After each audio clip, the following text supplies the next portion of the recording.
12वीं के आज के अर्थशास्त्र के अर्धवार्षिक पेपर का मैं सॉल्यूशन बता रहा हूँ आपको। जो ऑब्जेक्टिव क्वेश्चंस थे, ऑब्जेक्टिव जितने भी आए थे उन सबके उत्तर बता रहा हूँ, आप मैच कर सकते हो।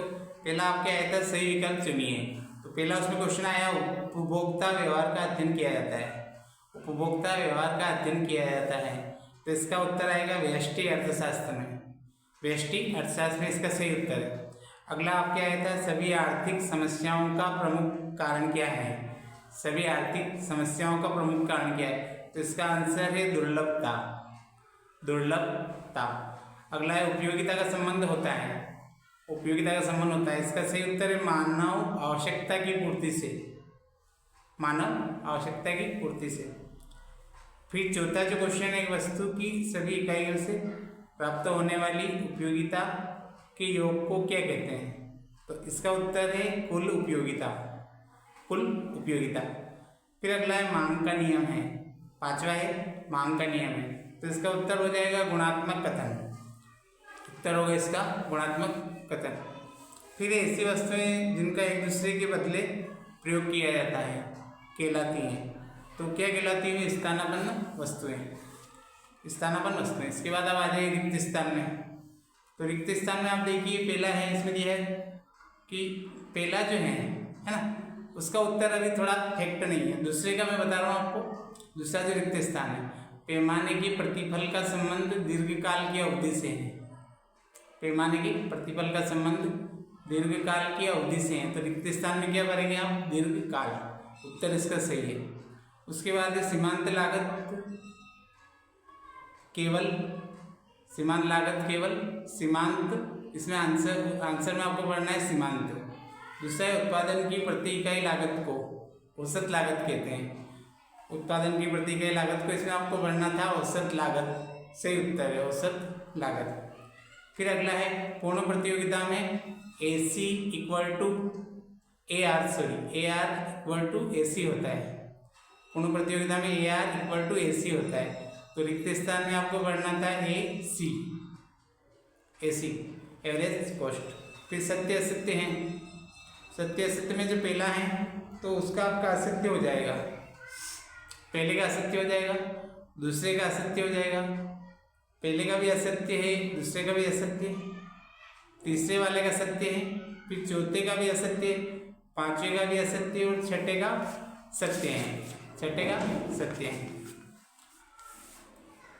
सही जोड़ी एक बार देख लो। सही जोड़ी जो आई है वो सिंपल ही है, थोड़ा मैच करना है। इसमें पहला है सकल घरेलू उत्पाद, तो इसके सामने GDP आ जाएगा है ना। सकल घरेलू उत्पाद GDP को बोला जाता है।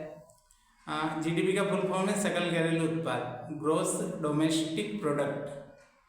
और अगला है मुद्रा विकास का प्रथम चरण। मुद्रा विकास का प्रथम चरण, तो मुद्रा विकास का प्रथम चरण, इसमें क्या आएगा,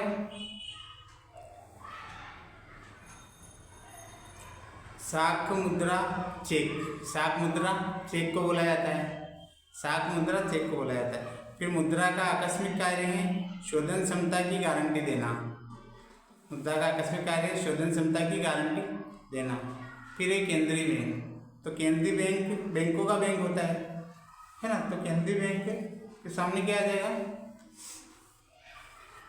केंद्रीय बैंक के सामने सही विकल्प कौन सा आएगा, सर्वोच्च बैंक है ना। सर्वोच्च बैंक ऑप्शन है इसमें।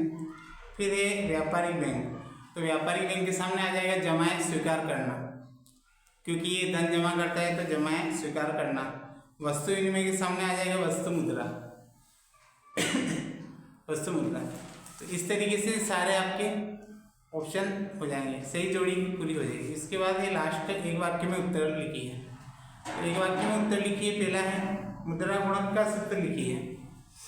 तो मुद्रा गुणक का जो सूत्र होगा वो होगा M बराबर 1/r। M equal to 1/r, यानी M बराबर 1/r। फिर है दूसरा सीमांत बचत प्रवृत्ति बराबर, तो सीमांत बचत प्रवृत्ति बराबर इसका सूत्र होगा delta Y upon delta S. Delta Y बटा delta S, delta Y upon delta S. फिर तीसरा है सीमांत उपभोग, ये जो है सीमांत बचत प्रवृत्ति का सूत्र लिखा है delta Y upon delta S, ठीक है। फिर सीमांत उपभोग प्रवृत्ति का सूत्र लिखिए, तो ये होगा delta C upon delta Y. Delta C upon delta Y, ऊपर आएगा डेल्टा सी, नीचे आएगा बटे डेल्टा वाई। फिर अगला है कौन सा निवेश आई के प्रति लोचपूर्ण होता है, तो इसमें आएगा प्रेरित निवेश। और विश्व में महामंदी किस वर्ष आई, अगला है विश्व में महामंदी किस वर्ष आई, तो इसका आंसर है 1929। और लास्ट है उपभोग फलन का समीकरण क्या है, लास्ट है उपभोग फलन का समीकरण क्या है, तो इसका आएगा C equal to C bar plus MPC और ब्रैकेट में y, C equal to C bar plus MPC और ब्रैकेट में y। ठीक है, तो इस तरीके से आप देख सकते हैं ये वाला समीकरण बनेगी है ना। तो ये आपके ऑब्जेक्टिव सारे हो